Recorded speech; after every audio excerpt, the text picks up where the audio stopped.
good evening, and welcome back to YBC Revolt Talk. I am Tanya Dunbar, and we are excited to kick off our health series, Healing, Healthy, and Happiness: A Road to Wellness. Tonight, I'm joined by YBC member Rachel Kaufman. Good Hey, evening, everybody. Rachel. Rachel, Hello. we had a few jokes about you the last time, girl. So people probably like, oh, that's her. That's the one with the mute No, problem. the music. Oh man, that music messed me up so bad. Right. That mute was something else. But at any rate, we invite you all to please be sure to like, follow, and share all of our social media outlets on Facebook, Instagram, and Twitter, and Mhm. subscribe to our YouTube channel at YBC Revolt. Also, make sure you have your notifications turned on so that you do not miss out on our Black Health Trivia throughout this series and the free prizes.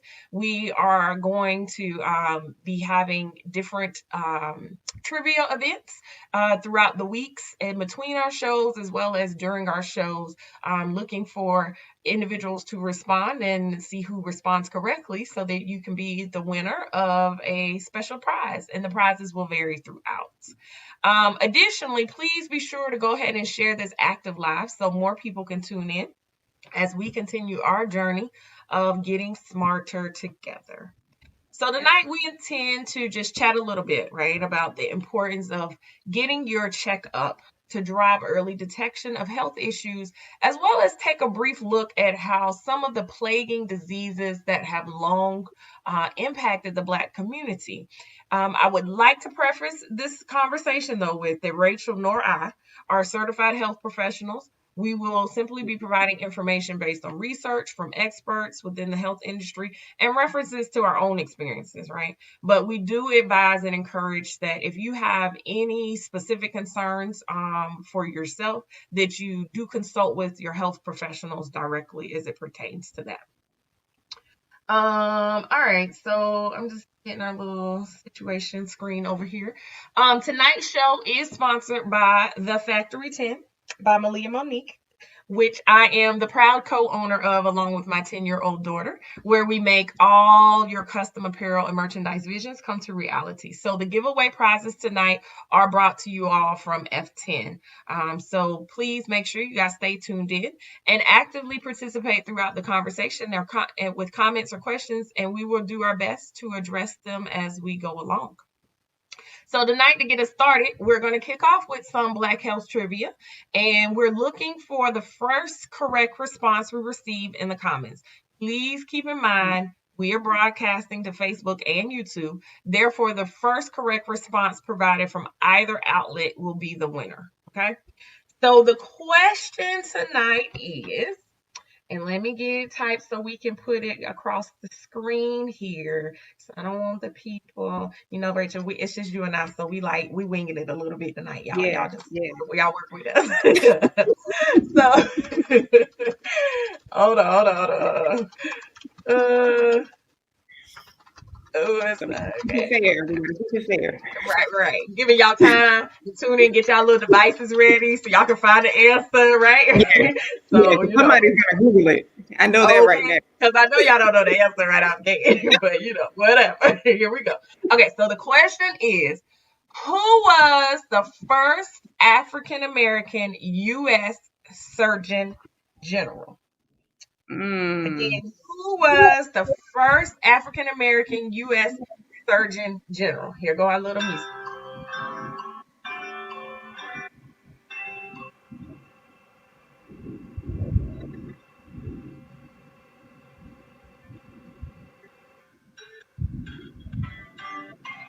Just type your answer into the comments.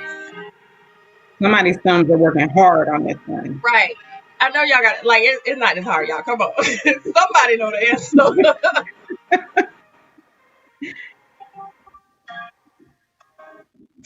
We ain't got no answers yet. We're gonna have to come back. Nobody knows the answer. Okay. Well, we're gonna hold on to that trivia question. And we're gonna circle back to our trivia question in a little while. We'll take a brief moment. We'll give y'all some time to keep looking that up. And we'll come back to that trivia question. Maybe somebody will come up with the answer in the meantime. But In the interim, we're talking about get your checkup. We got some. See, Andrews, you can't win. You're a YBC member. See, Andrews, do better. She tried it. She tried it. We can't give away prizes to Thank you, members. Thank you, Tiandris, though. Now you're getting the answer away. So somebody should go tune in that's not a YBC member and Herbert type the answer. Oh, that is funny to me. Okay, so at any rate, though, we're talking about getting your early getting your checkup, because early detection is key, right? We got a winner. Oh, there goes somebody from YouTube. Joe Tucker won Jocelyn Elders. That is correct, Joe. So reach out to the Factory 10, and you can reach us at info.thefactory10@gmail.com, and you have won a custom mask design or custom coffee mug of your choice. Oh, yes. All right. Okay. So getting your checkup is important, right? Routine checkups is a great way to take charge and, quite frankly, feel empowered about your health, right?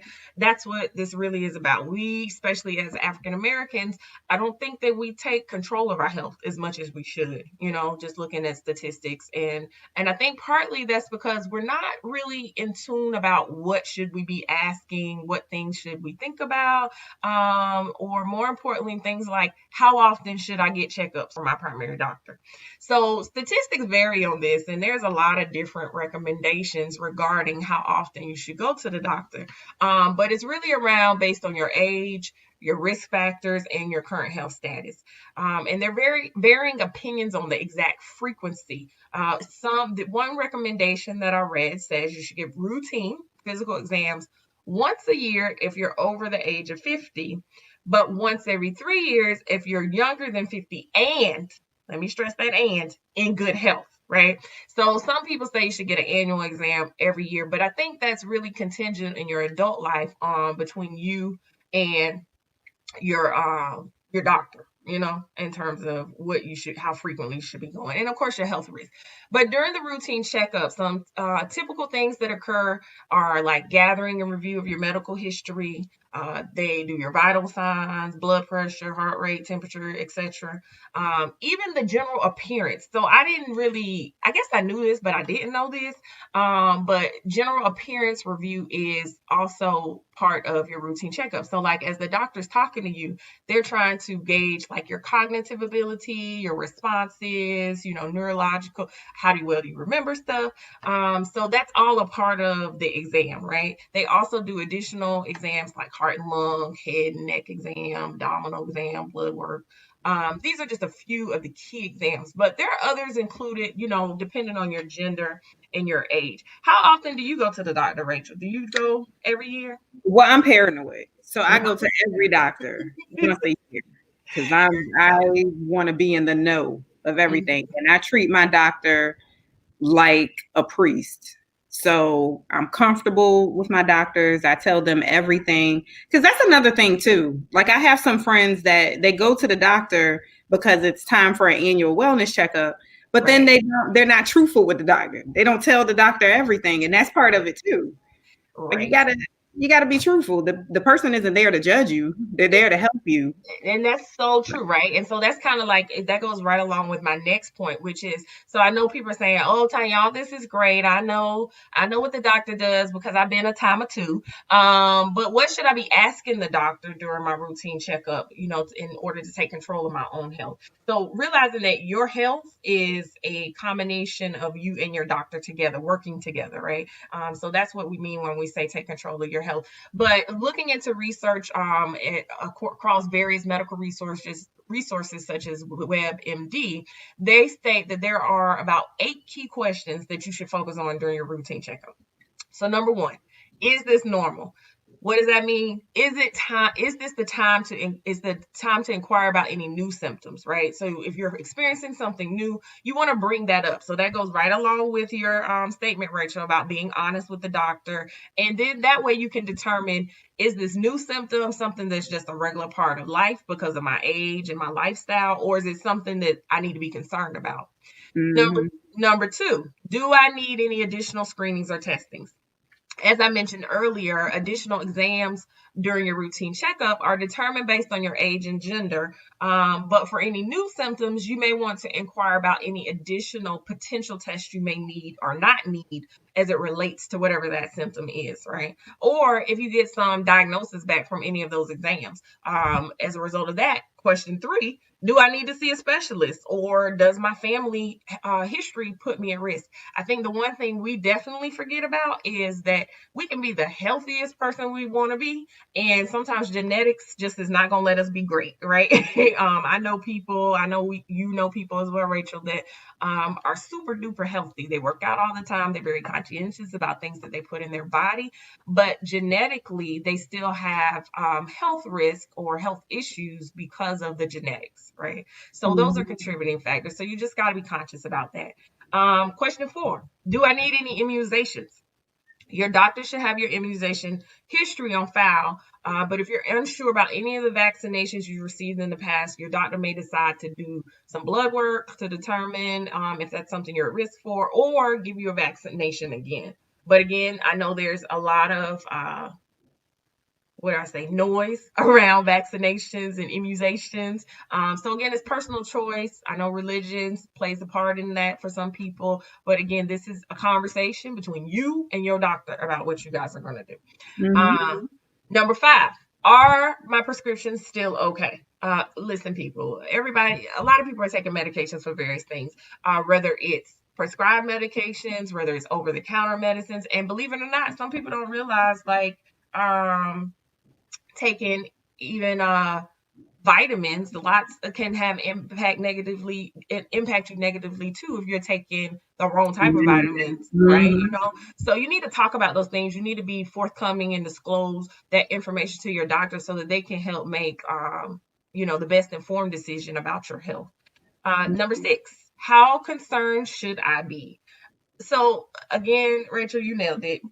Be honest and talk about it, how you're feeling, the fears that you're feeling, especially if it's some new symptom, because sometimes you might find out that you're worrying about nothing, right? Like that what's happening or what's going on with your body it's normal, it's normal. And worrying equals stress, and stress can be a bigger killer than anything else. So let's just, have the conversation. But you want to pay attention to your family history too. So like for me, I'm so paranoid about going to the doctor every year, especially my primary care and my OB, because I have a parent that was adopted. So she doesn't necessarily know, my mom, all of her family history as thorough as some other people may know. So for me, I want to make sure that I'm getting the thyroid test, I'm getting the routine tests that happen on a wellness visit, to just stay on top of things like that and be mindful of that, as well as somebody that might have diabetes that runs in your family, or high blood pressure or high cholesterol, things like that could be genetic. You want to stay on top of that. Just because you're not having an issue at 18 doesn't mean that it's not developing at 28 or 38 is being an issue. No, that's very true. And so the family history part is super important, right? So that goes back to what I was talking about genetics, because you need to understand that. Talk to your parents, talk to your aunts, your uncles, your grandmothers, grandfathers. If they are no longer living, try to talk to somebody in the family that may have an idea, right, of things that they were exposed to or experienced as a part of their medical history. Then do not ask these questions when you go to the doctor for no reason. There is a reason behind them asking you this family history and important. So I know my husband always laughs at me because I know all this information, and I'm like, well, it's better to know than not know. But you got to be informed. And I think as Black people, sometimes we fail to want to be informed because sometimes we don't want to know, right? But we need to know. So just ask the questions, y'all. All right. Number 7. What can I do to stay healthy in the future? And during your routine checkup, it's a great time to set your health goals, discuss managing any chronic illnesses or medical conditions you may have, and make plans for your follow-up, right? And then that ties right along with question number 8, which is, When should I go back to the doctor for another visit? Again, we just talked about how frequently you should have a routine checkup, and that varies, but based on your health conditions. But it's important. You want to ask this question because it's important that you and your doctor are on the same page about your health needs, right? Around, is it 1? Is it 2? Is it 3 years? Or is it 6 months? Or is it 2 months from now, right? Based on something that came up in my results of my exam. So just make sure you're asking those kind of primary key questions. There are obviously several other questions you could ask that may be unique and specific to your health situation, but those are just a guideline of some key questions to ask during those routine checkups, especially if you're somebody that doesn't get sick often, right? You and your doctor may not have as close of a relationship, but I'm like you, Rachel. I got insurance. I'm going to the doctor for everything. That part. So, and then lastly, one of the other key core questions is, if you don't have a primary doctor yet, how might I find one, right? What do I do to go about finding one? We'll post these resources, but you could use ZocDoc.com. Definitely check your insurance company website and create an account with them. Find out what doctors in your area, and they list the specialists that are in your network, out of your network, etc. And then also you can use Google, right? Google, I think, is a good resource just because people write reviews. You can obviously consult with your friends and family, but please keep in mind, y'all, that just because a doctor is good, if Rachel says, "Oh, I go see this doctor," and they're wonderful for me, that doesn't mean that the doctor may fit all my needs, right? And what I need. So you have to assess people for what you need and where your health status is, right? So, but Google does give you good reviews. People write reviews on doctors just like they do businesses. So, please, vet them out, look for that and see. But yeah, so getting your checkup and your routine checkup, it's a way to help put in preventative measures to hopefully detect anything that may be wrong early enough, right? So that you can help lengthen your lifespan. But one of the areas in health that I think people talk about all the time, and has definitely been a constant conversation during my lifetime, at least, is about weight impacts on your healthiness. And one of the things that I've heard for a very long time is about how obese Americans are compared to other countries. And I know for the women, y'all can relate. When we're looking for certain designer clothes and shoes, we're like, yeah, they clearly don't make American sizes, right? European shit. Right. What's the European conversion for that? I need a chart. But, so I mean, this kind of is what it is. Nonetheless, there is some fact to this statement. So according to the CDC, in 2017 to 2018, the prevalence of obesity in adults, which are classified as anyone aged 20 and older, it was 42.4%. That's pretty high, in considering for an obesity rate. However, the statistics that is used to, the factor that's used to help determine obesity, one of those factors is body mass index, or BMI. And it is said that this measurement is an indicator of health. However, Black people tend to have a thicker and more dense body mass than our peers of other ethnicities. So the question is the BMI chart something the Black community should pay attention to? Or is it something that doesn't take into account our unique genetics? Let's ask the audience, what do you guys think? So chime in with your comments on what do you think about the BMI index. And while you're doing that, there was a study that I looked into that was done in 2009 that was published in the British Journal of Nutrition, as well as there was an article in BET on the same topic. And it had a very shocking conclusion. It said the formula widely used to determine healthy and unhealthy body fat may not be accurate for non-white individuals. According to the research, the scale was created based solely on data from white men and women and failed to take into account other often significant differences in body composition among the races. And Dr. Richard Atkinson went even further, who is a medical doctor and research editor of the International Journal of Obesity. He stated that African Americans tend to have less visceral fat, which is the fat around their organs, and more muscle mass. An African American with a BMI of 28 could be considered overweight by the standard chart, but maybe as healthy as a Caucasian person with a BMI of 25. There are a lot of differences in the BMI and health risk among multicultural groups. So, what do you guys think? Anybody got any thoughts on that? Rachel, what's your thoughts? I know you're like an avid runner and gym rat, so what do you think about BMI? I mean, I would say in my athletic days in high school and in college, it definitely was problematic, and it was a problem because a lot of times they would go by what's called the pinch test, and they would come in and they would pinch like your side in certain areas with a certain device that would calculate your BMI and tell you if you were in healthy weight range or not. But it was problematic because I'm 5'8".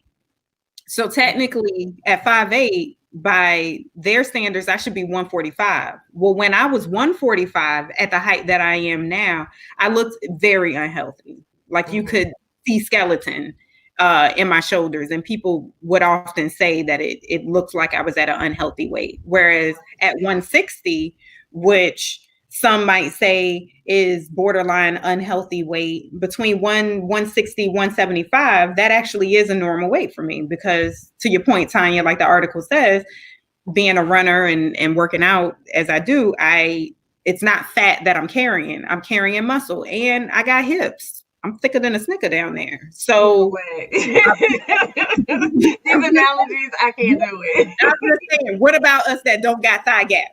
We don't have thigh gap historically and culturally. So, I don't think the BMI takes into account our body type, right, and our curves and our curvature, which for us is healthy. No, it's true, right? You call it the pinch test with the thing. I call it the grandmama pinch test because your grandma, you go see her, she gonna give you the pinch test too. Oh, you looking fat today, girl. And as soon as you lose 5 pounds, oh, you looking skinny today, girl. What's going on? Are you sick? As soon as you skinny, you sick. So So I think in the Black community, I say we got our own worst enemy when it comes to that because I think as growing up, you were confused. Am I too fat? Am I too skinny? What am I? Because I'm never just right. Nobody ever says, "Oh, you look good." It's either too fat, too skinny. But obviously, though, these things like weight, they contribute to a lot of different diseases that are plaguing the Black community. One of them being heart disease. According to the Centers for Disease Control and Prevention, in 2017 data, heart disease is found in 23.7% of Black males and 22.8% of Black women. That's pretty high. And that was 2017. We're in 2020 now, right?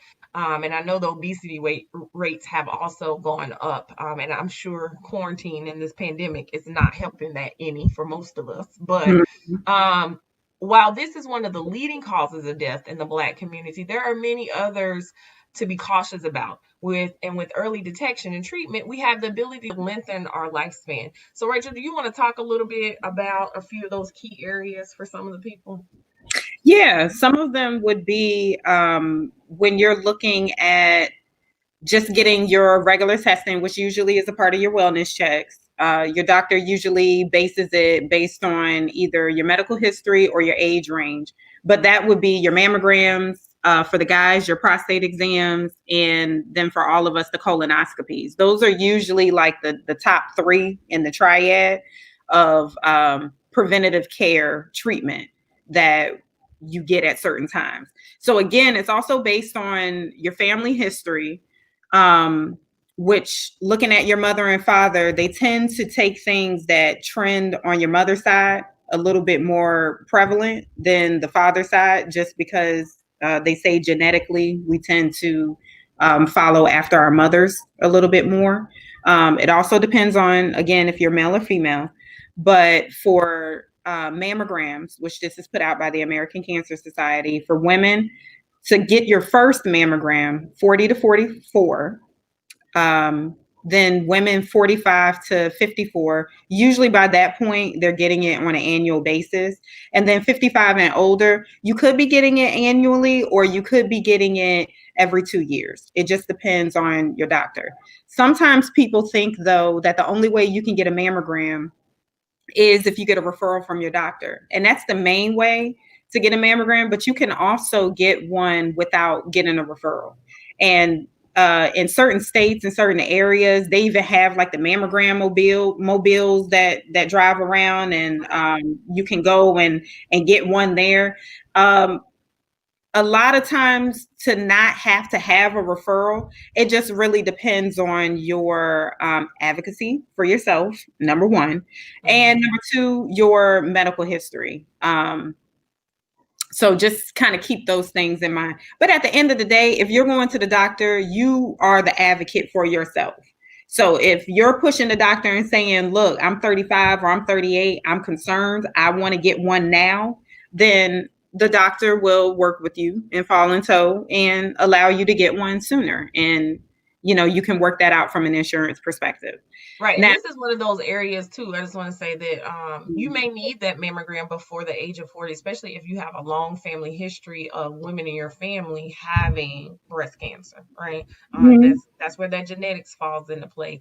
You have to look at that and see, like, where are you in position genetically to those individuals that have had breast cancer, to determine how soon or early should you seek an exam relative to breast cancer or get a mammogram. Yep. And this also goes for men too, because there's be the misconception out there that men, you can't get breast cancer. Men, you can. You don't have breast the way the women do, but you can get cancer in that area as well. So that is something that you also want to be talking about with your doctors as well, if there is a history of that within your family.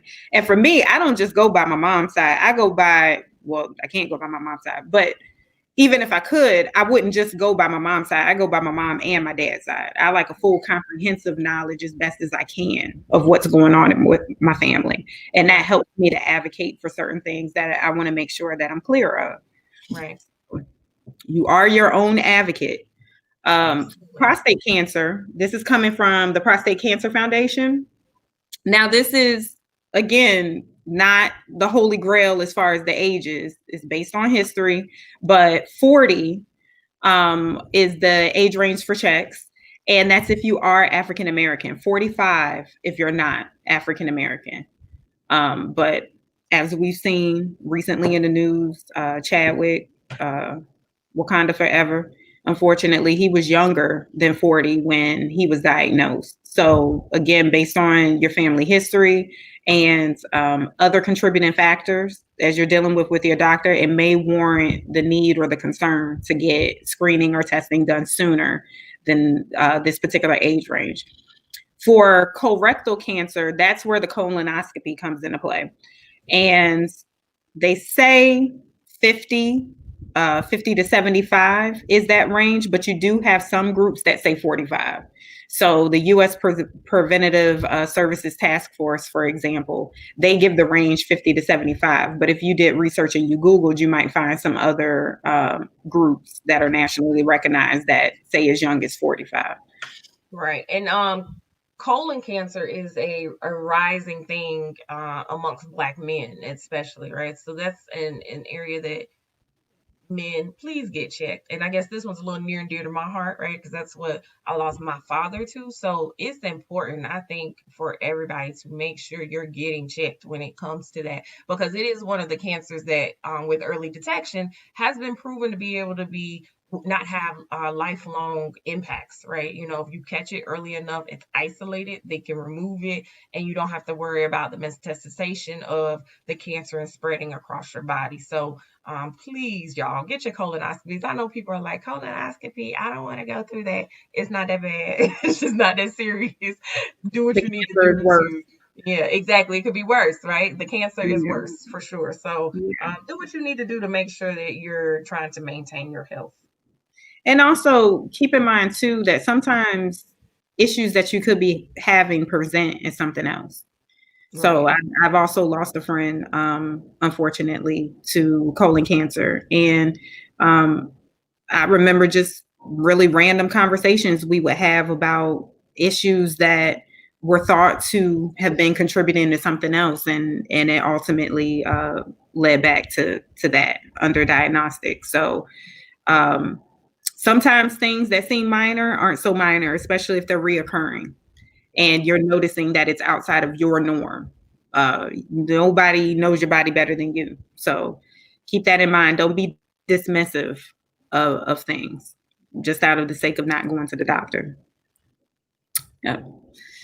So with diabetes, heart disease, because you mentioned heart disease before, and high cholesterol, they're like another triad that kind of come together. And that's also another triad that hits the Black community harder than other cultures and other ethnicities. These are also three that can often be preventable, even though genetics does play a role. Sometimes diet, exercise, lifestyle can kind of circumvent or counteract some of those as well. But what are some ways that we could manage our health and wellness to prevent from going down those paths of now I have diabetes or heart disease or high cholesterol? What do you think, Sonia? Definitely being conscientious about what you're putting in your body, right? So the foods that you're eating, the amount of sugar intake, salt intake, those type of things fall in line with diabetes. You know, in the Black community for a long time, it was, we don't have diabetes, you got the sugar. So I mean, that's what they called it, right? That's what you heard growing up. They got the sugar. Well, it's diabetes, people, but furthermore, you got to be very conscientious about that. And then with the heart, you know, it's really around the exercise that you're doing. I think, and listen, I'll be the first to admit, I'm not the biggest exerciser, but I have learned over the years, like just even the job that I work, sitting at a desk all day is not healthy, right? You need to get up and move around, if it's nothing but doing that, you know, for 10 minutes in break times or whatever. So I think, you know, the exercising, the things that you put in, watching what you're intaking in your body, all the greasy, fatty foods. I think, Rachel, you and I had a conversation about this, good example, and no shade to McDonald's or anything, but like the whole promotion around the Travis Scott meal, like what is I mean, you know, I get it. Everybody's in business. I got businesses too, so you got to do what you got to do. But Black people, come on, it is a tactic to run our cholesterol up. Like, be cognizant. I'm not saying you can't partake in those things, because I do myself, but you got to do it in moderation, right? In moderation, that's the key. Yes.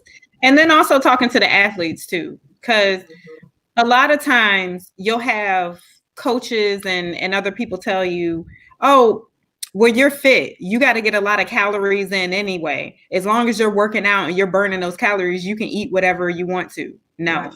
And no, one more no for 1,000, Alex. Even if you're, you know, Holy Ghost. No.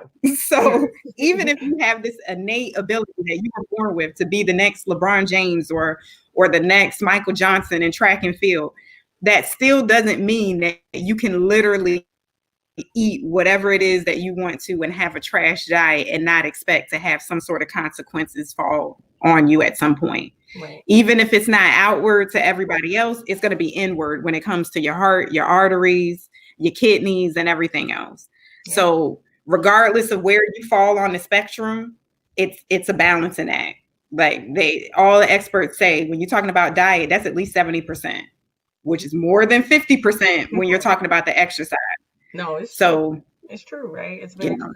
And we know, like, the things like high blood pressure and all, also known as the silent killer, it's a real thing in the Black community, especially. I think that's like one of the number one symptoms that that we have that we don't know we have, because there aren't any symptoms for it, right? A lot of times, like, you can be walking around just feeling just as fine as day with high blood pressure and not even really know it until you've been examined. So I think that's a part of the other reason, right, in alignment around why you need to make sure you're having these routine checkups and trusting your instincts about your body. You know, when you feel differently, go get checked, y'all. Please. Exactly. Like, you got to keep in mind that, and statistics say this, like, the information is out there. You just have to look for it. In 2016, 2017 alone, we're 60% higher in our community to be diagnosed with diabetes. 60% higher. And that's type 2. Type 2 is preventable based on diet. That's not type 1. I was born with it. That's type 2. That's eating too much of all the good stuff that culturally we grew up with. We're twice as likely to die. We're in that same percentage likely to get end-stage renal disease. We're likely to get hospitalized and need amputation. This is all in our community, and it all is related to something that is so easily preventable. So easily preventable. If we're talking about higher blood pressure, we're the ones that are twice as likely to have high blood pressure. And it's because it all plays a role. If I'm eating a lot of high sodium like products and a lack of inactivity and exercise, high blood pressure is likely to follow, because what else has already happened? High cholesterol. And what do those things lead to? They can lead to strokes, which cause blindness, loss of limb, loss of cognitive function, loss of speech. Yeah, it's serious. You know, you have to put it into perspective. The pain of discipline is far less than the pain of regret. Because by the time you get to the point of these diagnoses and you start to experience all of these symptoms, you can't reverse it. It's too late by that point. So you gotta think. Today is the day. You might not like it at first. It feel like going through detox. Trust me, I've been there. Exactly what it's like. Listen, it goes along with that saying, do what you have to do so you can do what you want to do, right? So do what you have to do to make sure that you have life for the long haul, which is what we all want, right? So no, I agree. But all of this talk about diseases brings up the question around genetic testing. So I think there's, this has been, it's kind of controversial for some, right? But the question is, should African Americans do genetic ancestry testing to stay ahead of health issues and ensure optimal preventative care? What do you think, Rachel, before I get into some of the statistics? You know what? I've done genetic testing, 23andMe. I haven't done ancestry.com, but that was more of something that my family wanted to do, because we wanted to see how far back we could trace our lineage and kind of see if my grandmother was telling the truth and she was honest with things. But I haven't done it from the genetic perspective. I'm curious to do that because I have had friends that have done that. But I will say that I'm not against it. I'm a proponent of it. But one thing that you do have to keep in mind when you're using things like 23andMe and Ancestry.com, when they're coming back with whatever the results are that they're coming back, not speaking for the health side of it, because I'm not quite sure how that works, but the other genetic testing side of it, the results are coming back based on the base of other users that have also submitted samples. Because obviously they don't have a sample of every human in the world. That would just be weird and a lot like Minority Report with Tom Cruise. But they do. I can't do it. I can't. Conspiracy theorist in me, she's coming out.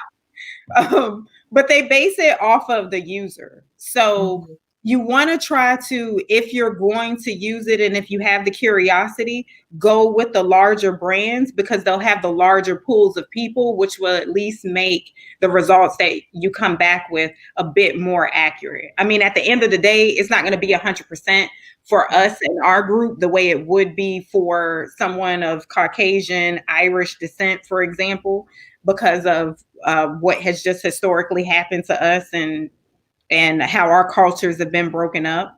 But it'll at least get you in the ballpark. No, that's true, right?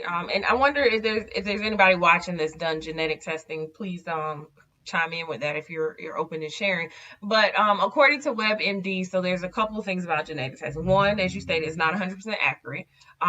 You could get negative tests and still be positive. You could get a positive test and never get it. So that, it just depends. Two, genetic testing is expensive and can cost up to $3,000 depending on the type of test that you're taking. And your insurance may or may not cover some or all of this cost. And then it also takes several weeks to get the results, right? So it's not instant gratification. So this is not like I go have a blood work test and they gonna run it real quick and come back, 30 minutes later or whatever with the results. And then Three, it's controversial because there have been many laws passed to protect people with documented genetic risks such as cancer, right, from facing discrimination in jobs, as well as the ability to have insurance. Yes, right. What it conditioned. Yeah. Yes, right. So it's it's very controversial and risque, but again, there are advantages to it. And then to your point, Rachel, there's not a big pool on genetics for Black Americans or Black people in general, right? This is something that is highly done within our Caucasian counterparts. They do a lot of genetic testing, but it's also they do more of it also because their family and friends tend to recommend it, right? So breast cancer, there was an article I was reading about this as it pertains to breast cancer between Black women and white women. And while Black women are just as likely to inherit breast cancer or have mutations genetically as white women, we don't participate as much in genetic counseling and testing. And there's a couple of barriers that they called out that drive this, one being fear, two being the cost, three, which I think is the most important one, which is our lack of knowledge of it, right? We don't know what we don't know. And I don't know that we always take the time to go find out either, because we don't ask questions when it comes. And then the last one, which is our lack of trust in the medical community. I think it brings our whole conversation full circle. As Black people, we don't, I think, trust the Black community. And I wonder if that stems from our ancestry history of them really having to fend for themselves, right? They didn't have doctors that they could see when they got sick. They had to come up with their own remedies because the slave master wasn't trying to hear that. It was get well, get out here and do what you got to do. So I don't know if that, we could probably do a whole segment on that. We can do some more research on that. But I mean, it really does beg the question around our lack of trust in the medical community and what that has done to our health as a Black people over the years, right, as a result of that. But at the end of the day, there's no general consensus on the topic of genetic testing. It's a nice to have for early detection, but it's not completely accurate, right? So I don't know, but we're gonna have some upcoming guests on our throughout our series, and so maybe they can enlighten us on the evolution of the Black community with healthcare and interaction with the medical field and the medical industry in general. Before we close out, though, I have one more trivia question that we want to do, and this person who answers this question right, they're going to be the winner of a nice custom tumbler. So this is an example with a nice metal straw and a custom t-shirt. So you will reach out to us, let us know what design you want. We have various options, and we will provide you that. This is a 20-ounce tumbler, by the way. So don't mind me plugging my business, but this is how we all gotta be great, right? So anyway, the question is, who, now this is an easy one, y'all. Y'all should let me go type this one, Rachel. Let me type this one. Okay. Hold on a second. I'm gonna give you a chance. Get your thumbs ready. Right. Google is your friend. Oh, hold on.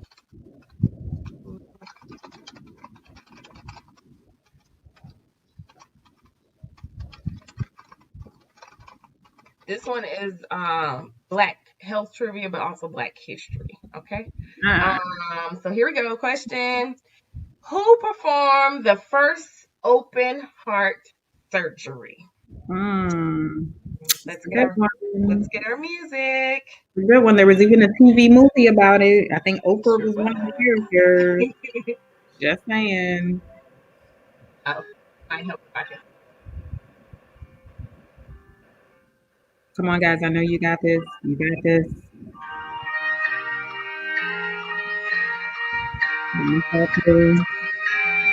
Got it. Oh, I'm showing the wrong question. I'm trying to set you guys up. Okay, I sure am. We're gonna change the question. Let me get the question right. I know I hit save, but technology over here. Who performed? I know they looking at the question on the screen like that's the question she asked at the beginning. Back around. Who performed the first open heart surgery? All right, save. Now scroll. First open heart surgery. Okay, all right, there we go. Nobody, come on, somebody gonna hear those who performed the first open heart surgery. Okay, we're gonna play our music one more time. We'll give y'all another 30 seconds. Okay.